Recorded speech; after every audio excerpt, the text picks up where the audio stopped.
اب دیکھیں کہ پہلا مسئلہ پھر حدیث میں بھی ڈیٹیل بیان کی کہ آپ اپنی زوجہ کو طلاق نہیں دے سکتے اکٹھی تین، یہ یاد رہے گا شرعی طلاق کا طریقہ۔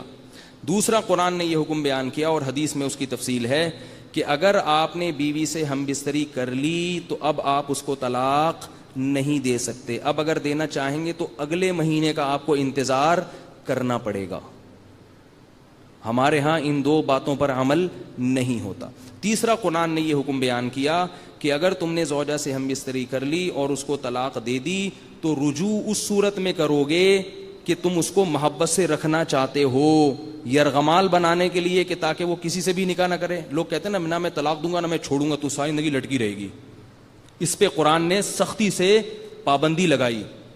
اور چوتھا حکم قرآن نے یہ بیان کیا کہ طلاق کے بعد عورت کا جتنا سامان ہے سارا اس کو دینا پڑے گا، مہر بھی دینا پڑے گا، اور جتنا سامان جو تم نے اور تمہارے رشتہ داروں نے اس کو تحفے تحائف دیے تھے وہ سارے اس کے ہیں۔ کتنا بڑا ظلم ہے کہ مرد اپنا مال دیا ہوا وہ تو واپس لیتا ہے، جو اس کے ابا نے اس کو دیا تھا نا وہ بھی رکھ لیتے ہیں۔ جہیز پہ عدالتوں میں کیس چلتے ہیں، وہ جہیز تو تمہارا ہے ہی نہیں، وہ تو تمہیں دیا ہی نہیں ہے۔ فلا تأخذوهن مما آتيتموهن شيئا فلا تأخذوا مما آتيتموهن شيئا، اللہ فرماتے ہیں تم نے جو کچھ بیوی کو دیا ہے اس میں سے ایک ذرہ بھی واپس نہ لو۔ اور مزید کیا ایک اور جرم ہمارے معاشرے میں ہوتا ہے کہ طلاق کے بعد دھکے دے کے گھر سے نکالا جاتا ہے، ذلیل کر کے، ٹانگیں توڑ کے مار ذلیل کیا جاتا ہے پورے محلے میں عورت کو۔ اس پہ قرآن نے فرمایا تسریح بإحسان، اگر چھوڑنا ہے تو وہ بھی تمیز سے۔ نہیں آ رہی یار کو تسریح بإحسان کا اردو میں ترجمہ کیا ہوگا؟ تمیز سے چھوڑو، تمیز سے، انسان بنو۔ یہ بھی کسی کی بیٹی ہے، یہ بھی کسی کی بہن ہے، تمہیں نہیں سمجھ میں آ رہی، تمہاری نہیں بن رہی آپس میں، عزت کے ساتھ رخصت کرو۔ عزت کے ساتھ کیسے رخصت کرو اس کو قرآن نے دوسرے مقام پہ بیان کیا، وَلِلْمُطَلَّقَاتِ مَتَاعٌ بِالْمَعْرُوفِ، کہ جب بھی عورت کو طلاق ہو تو کچھ نہ کچھ مال اس کو الگ سے دل جمعی کے لیے، دل خوش کرنے کے لیے دے دیا کرو۔ صحابہ کرام جب بھی کسی زوجہ کو اپنی بیوی کو طلاق دیتے تھے تو ساتھ میں الگ سے پیسے بھی پکڑایا کرتے تھے۔ نہیں آ رہی میرا خیال ہے۔ اور یہ بھی بتایا کہ طلاق کے بعد عورت شوہر کے گھر سے نہیں نکلے گی، عدت شوہر کے گھر میں گزارے گی، اور اس کا نان نفقہ کس کے ذمے ہے؟ شوہر کے ذمے ہے۔ اور اگر وہ بچے والی ہے تو بچے کو دودھ پلائے گی، جب تک بچے کو دودھ پلاتی رہے گی بچہ اور اس کی ماں کا خرچہ بھی کس کے ذمے ہے؟ شوہر کے ذمے ہے۔ عرب میں پہلے یہ چیزیں نہیں ہوتی تھیں، سارا خرچہ اس کو ڈال دیا کہ تم چھوڑ تو رہے ہو مگر ساتھ ساتھ اس کا خرچہ بھی تم نے، اس کا بھی اس کے بچے کا بھی اٹھانا ہے خرچہ۔ جب تک دودھ پلائے گی نا بچہ پالنے کا الگ سے اس کو پیسے ملیں گے۔ نہیں آ رہی یار، دیکھو ایک تو ہوتا ہے عدت کا خرچہ، وہ تو ہے ہی، بچہ پالنے کا جو 2 سال تک فیڈ کرانا ہے نا اس کا الگ سے خرچہ ہے کہ تمہارے بچے کو پال رہی ہے وہ۔ اور ایک اور حکم قرآن نے یہ بھی دیا کہ حتی الامکان طلاق سے بچو، اور وہ اس کی وجہ یہ بتائی فَإِن كَرِهْتُمُوهُنَّ فَعَسَىٰ أَن تَكْرَهُوا شَيْئًا وَيَجْعَلَ اللَّهُ فِيهِ خَيْرًا كَثِيرًا۔ عرب طلاق بہت دیا کرتے، دھڑ دھڑ دھڑ دھڑ سی بات پہ آٹا گوندتے ہوئے ہل کیوں رہی ہے، بہت زور سے ہل رہی ہے، اتنا تھوڑی کہا ہلنے کو، بات پہ تو پورا صحیح تو دنیا میں کوئی بھی نہیں ہوتا۔ تو اللہ نے فرمایا فَإِن كَرِهْتُمُوهُنَّ، اگر تم زوجہ کو ناپسند کر رہے ہو، پہلے حکم دیا عاشروهن بالمعروف، عمدہ طریقے سے محبت الفت کے ساتھ ان کے ساتھ معاشرت کرو، بیوی کے ساتھ اچھے طریقے سے رہو۔ حضرت حکیم اختر صاحب یہ آیت پڑھ کے ایک بڑی پیاری بات کہا کرتے تھے کہ اگر کسی ایس ایچ او اور تھانے دار کی بیٹی سے تمہاری شادی ہو جائے اور وہ اس کی بیٹی تمہارے پاس بیٹھی ہوئی ہو اور کوئی الٹی سیدھی حرکت کرے اور تھانے دار مونچھوں کو تاؤ دیتے ہوئے کہے کہ یہ جو میں نے تمہیں اپنی بیٹی دی ہے نا ذرا اس کا خیال رکھنا، عاشروہن بالمعروف، یعنی اس کا کیا کرنا؟ خیال رکھنا، تو پھر جرت ہوگی؟ آپ بولیں گے وہ اگر تھانے دار کہے گا نا میری بیٹی سے غلطی ہوئی، کہ غلطی تو انسان تو پتلا ہے خطا کا بھائی تھا ایس ایچ او صاحب۔ تو اللہ نے اپنی بندیاں ہمارے اور آپ کے نکاح میں حوالے کی اور اللہ نے کہا کہ ان کے ساتھ کیا کرنا ہے؟ اچھا سلوک کرنا ہے۔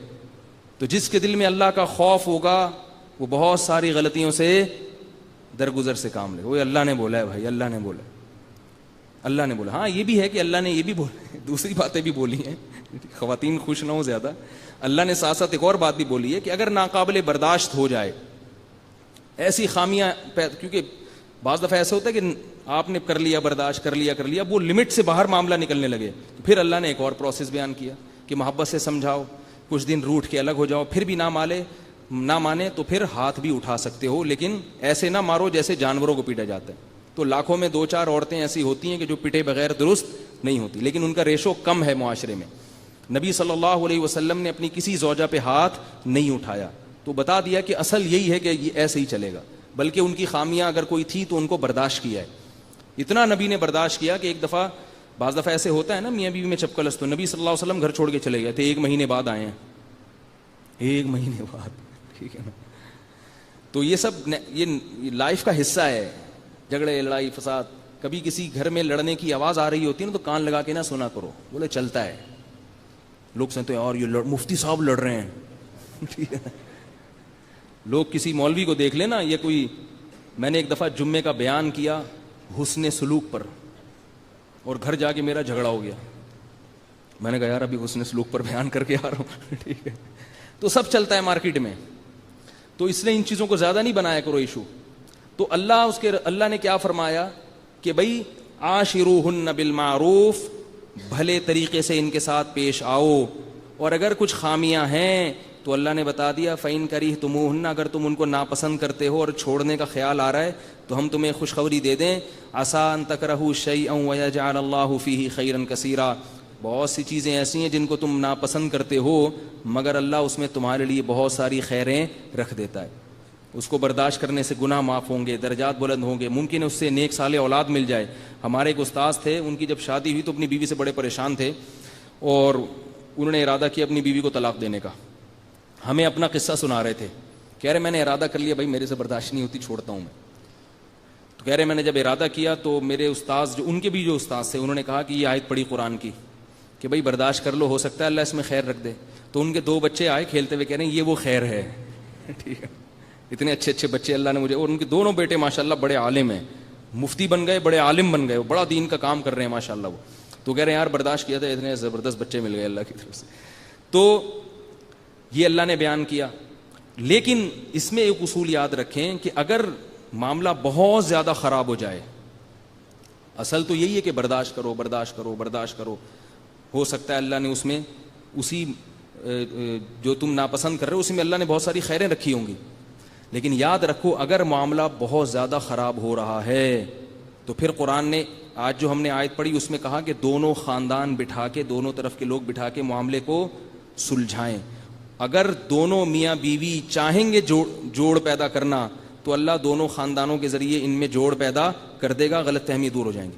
اور اگر پھر بھی دور نہیں ہوتی غلط فہمی, اور پھر بھی مار دھاڑ, لڑائی, گالی گلوچ نہیں قابو میں آ رہا, تو پھر طلاق دینا واجب ہے. یاد رکھو اسلام جو ہے نا دین فطرت ہے, وہ ایسا نہیں ہے کہ بس ایک قانون بنا دیا نہیں کرنا, یہ ہونی نہیں ہے, ایسا نہیں ہے. یہ ہندوؤں میں ہے کہ ہونی نہیں ہے, مسلمانوں میں ہے امساکم بمعروف, محبت سے رہو. نہیں ہو سکتا تو ایسے موقع پہ طلاق نہ صرف یہ کہ جائز ہے بلکہ بعض صورتوں میں طلاق واجب بن جاتی ہے. نہیں دیں گے تو گناہگار ہوں گے, کیونکہ اس کا بھی فائدہ ہے عورت کا اور مرد کا بھی فائدہ. ورنہ اگر نہیں ہونا تو ایسے کیسز آتے ہیں کہ لڑکیاں پاگل ہو جاتی ہیں, شوہر کا غصہ, اور پھر مرد پاگل ہو جاتا ہے, برین ہیمریج, برداشت کرتے رہے, بیوی کو ایک دن دھماکے سے پھٹ گئے, ٹھیک ہے نا. بیوی الٹی سیدھی سناتی رہتی ہے, الٹی بد زبان ہے, وہ برداشت کر کے نا کیا ہو گیا, ایک دھماکہ, وہ بیوی بیوہ ہو گئی. بہتر نہیں تھا کہ بھائی بیوہ ہونے سے پہلے اس کو چھوڑ دیتے, وہ کہیں اور نکاح کر لیتی اور تم بھی کہیں شادی کر کے شاید کچھ دیر بعد پھٹتے, ٹھیک ہے نا. جلدی پھٹ گئے. پھٹنا تو پھر بھی ہے, جو شادی شدہ آدمی ہو تو پھٹ